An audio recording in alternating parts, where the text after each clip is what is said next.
Okay. Yeah. That's the good stuff. You see this, Bandai? Supermassive? This is how you take a psychological body horror indie darling experience to the next level. Take notes. So I finally finished REANIMAL. I rationed it, partly due to me wanting to play with a friend and scheduling conflicts, and mostly because I knew it would be short, and it was, but overall, I am very happy. And still kind of riding the high from that insane ending. So I just wanted to make a quick video about it to get some of my thoughts down. If you're here, I assume you have either finished the game yourself or plan to. The short version, I fucking loved this game. Tarsier games have not missed for me yet, so put them up there with the OG goats of indie horror platformers. These thoughts and opinions are in no particular order, and I will try my damnedest to avoid any major spoilers, while still probably hinting at things that are just that. So here's your warning, just in case, but I'm going for more of a if you know approach. Alright? Cool. Phenomenal. Constantly unsettling, yet beautiful environments that make you think, I really should be sneaking or running for my life right now from these horrific nightmare creatures. But let me just stand here for a minute and take in this view. Hauntingly beautiful is an apt description. There were a few sections that I do personally think could have been done better, but ultimately pretty solid. You do kind of have to know what to look for with these types of games especially, but for me, there was only really one part that took me and my friend a good few minutes to figure out. There's a part pretty early in Chapter 2 where you need to find these bolt cutters, and I'm so used to the solution being in or around the same room that the problem is. Not outside, on the other side of the street.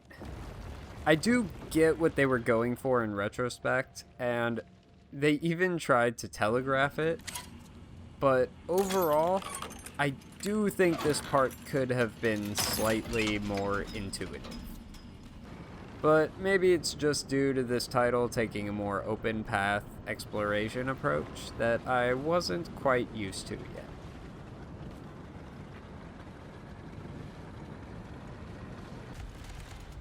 My favorite level, though, would definitely have to be the last one for pretty obvious reasons. But the entire back half of the game I really liked. Combat has never been this particular studio's strongest suit. But clearly, the team learned from their last game.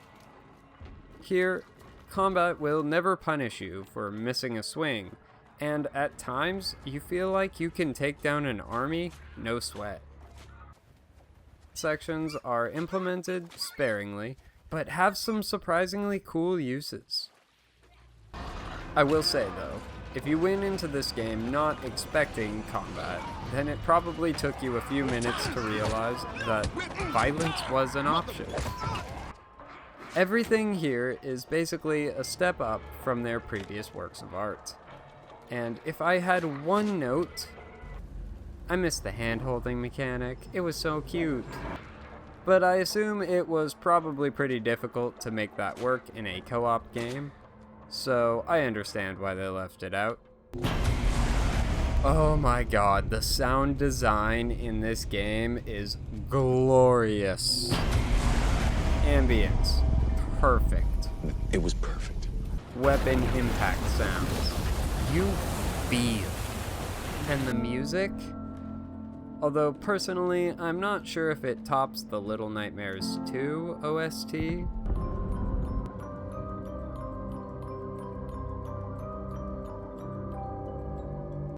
Anyway, the audio is a large reason why the horror elements in this game work, and it deserves some major props in that department.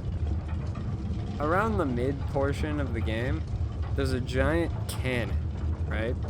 And all the sounds that take place in this room are just so fine-tuned and mechanical. It just sends me, man.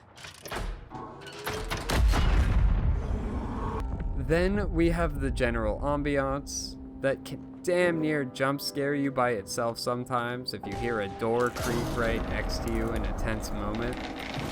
It's awesome, and I highly recommend playing this one with headphones. Alright. Despite not being 100% sure what exactly the story of this game is, I loved every minute of it. Unfortunately, that's not as many minutes as I would have liked. All of these elements kind of are staples in the puzzle platform indie horror game genre, and whenever I'm playing one, there's always a looming fear, on top of the actually intended fear, that this could be the last chapter, and your journey is almost over. Here, you know when you're at the last chapter, because things go from 100 to 1,000 real damn fast. There's also dialogue now, used just the right amount to keep things perfectly cryptic. Then there's the mutating nightmare animals, blood and viscera, dead children, and so much cannibalism. If you thought their last game was dark, this one is pitch black. It's high noon. And I'm here for it. This is the spoilery section that I tried, but not hard enough to avoid. There are a lot of really clever context clues this game throws at you almost immediately. The name itself is a dead giveaway. REANIMAL, pretty obviously reanimating the dead. But then there's the characters, the symbolism behind their many masks, and that the boy has a goddamn rope around his neck from minute 1 that was on my mind the entire game. Lastly, of fucking course it wouldn't be a Tarsier game without some completely confusing, unsettling opening cutscene right out the gate that recontextualizes everything by the time credits roll. Absolute interactive cinema. This is a very weird world filled with war. A lot of W's. Right at the start, my friend compared it to Nazi Germany as a joke, and she was not that far off. You travel the flooded lands tracking down your missing friends, bandaged, fat bucket, Me too, mate. and the gnome cosplayer.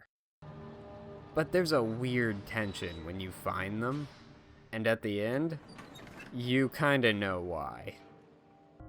For me, half the fun is after the game is over, when you kind of just sit there and piece together the clues you've been given, ruminate on them, until you hit that twisted realization you know the developers were hoping for when they meticulously crafted this narrative.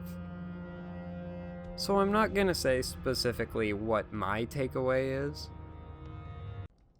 but I feel like I have to say, I believe the brother was a good sibling, and was forced to do something he would truly come to regret. And that's depressing as fuck. I still have one lingering question, currently manifesting as a mangled Lovecraftian mess attached to my brain that I can't ignore. What about the coffins? If everything happened as detailed, then where do they come into play? Assuming it's not like a what-if scenario deal, does this mean all of these deaths actually happened? Are they mere possibilities? Or are all of them, and not just her, reanimalated? This game had few issues, I feel, but they do exist. I played it on PS5, and rarely anything game-breaking occurred. One minor gripe I do have is that the characters can occupy the same space, specifically on ladders. Although, pretty sure this was probably done on purpose to make it so your friend or the NPCs wouldn't accidentally screw you over doing one of those epic chase scenes. But it would be pretty cool if they managed to patch in some sort of workaround to this. Obviously, despite these flaws, this is still an indie studio, and one with a pretty solid track record, so I'm willing to give them a pass for this. The Friend Pass was awesome. Way easier to get people to play these games with me when it's free on their end. I will shoulder the entire price of admission here. Worth it. And the cooperative puzzles are actually pretty fun and innovative.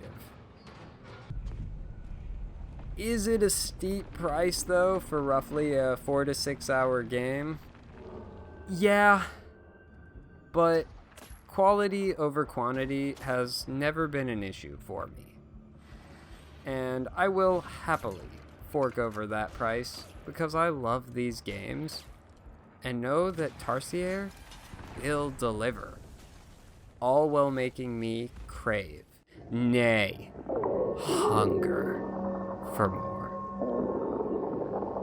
Wait, what the hell is that?